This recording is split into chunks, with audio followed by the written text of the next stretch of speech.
काफी सारी चीजें इस पे बात करनी है, जिसमें सबसे इंपॉर्टेंट खैर वो Q2 के नंबर्स आए तो उस पर चर्चा करूंगा। लेकिन सवलाली साहब, रिजल्ट्स बाद में, पहले वो बड़ी पिक्चर, पाइप से शुरुआत हुई, पाइप्स के बाद आप एडिसिव्स में गए, एडिसिव्स के बाद अपडेट आया था कि वाटर टैंक और वॉल्व्स का धंधा। अब आजकल सुबुगाट चर्चा वो सैनिटरी वेयर के एक बिजनेस में जो आप उतरने की तैयारी कर रहे हैं। तो पहले तो ये सैनिटरी वेयर से शुरुआत करनी जो बाजार ज्यादा पहले सुनना चाहता है। क्या प्लान्स हैं, क्यों सैनिटरी वेयर के स्पेस में भी आप लोग डाइवर्सिफाई करने की तैयारी कर रहे हैं?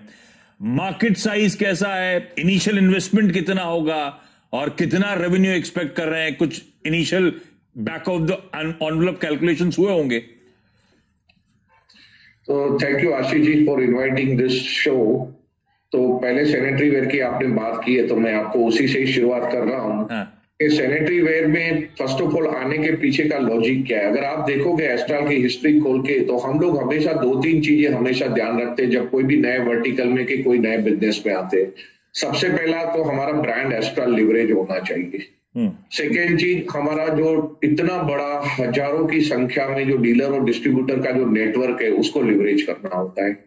और तीसरी चीज होती है जो सबसे इंपॉर्टेंट होती है इन्वेस्टरों के लिए और इवन मैनेजमेंट के लिए भी, कि वो बिजनेस हमको कम से कम 20% ROC देना चाहिए।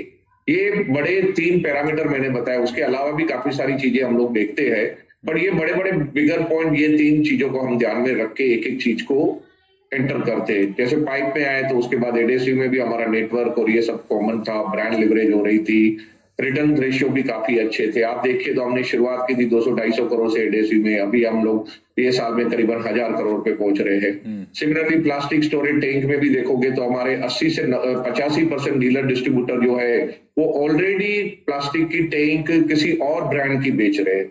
तो हमको जाके उनको एक कन्विंसिंग करना है कि भाई अगर आपके परिवार में से कोई अच्छी प्रोडक्ट लेके आ रहा है, जिन्होंने आपको इतना कमा के दिया हुआ है, अच्छी प्रोडक्ट दे रहे और एक रीजनेबल प्राइस दे रहे, तो आपको हमको सपोर्ट करना चाहिए। एंड एस्ट्रल ब्रांड के लिए डीलर और डिस्ट्रीब्यूटर को भी काफी सॉफ्ट कॉर्नर है। तो मैंने तो एस्ट्रल के डिस्ट्रीब्यूटर देखे हैं कि जो 2 व्हीलर पे आते थे आज वो BMW लेके आ रहे हैं हमारे ऑफिस पे। तो सबने ग्रोथ किया है, हमने खाली ग्रोथ नहीं किया, हमारे डीलर डिस्ट्रीब्यूटरों ने भी काफी ग्रोथ किया है। तो एस्ट्रल को सपोर्ट करते, उसी को मद्देनजर रख के हम लोग सैनिटरी वेयर और फॉसेट में आ रहे हैं, जिसमें भी कंसेप्ट और BMW में आते हैं। या अगला डिस्ट्रीब्यूटर अपॉइंट करने का मन हो तो मुझे जरूर फोन करिएगा।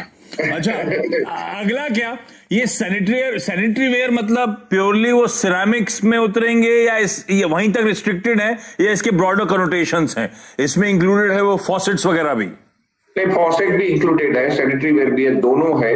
अगर आपने देखा होगा कि हमने थोड़े टाइम पहले अनाउंसमेंट किया है हमारी कंपनी के अंदर हमारे नए जो प्रेसिडेंट अपॉइंट हुए हैं, वो पहले शेरा के CEO हुआ करते थे। तो बड़े रिच एक्सपीरियंस वाले आदमी को हमने लिया है, इस प्रोजेक्ट का इंचार्ज बनाया गया है। तो डेफिनेटली हम लोग काफी सारी प्रोडक्ट लेके आ रहे हैं और अगले 3 महीने के अंदर हम कंप्लीट प्लान लेके आ रहे हैं कि हम क्या क्या करने जा रहे हैं, कौन सी प्रोडक्ट शुरू में लॉन्च करेंगे, कौन सी बाद में करेंगे, कितनी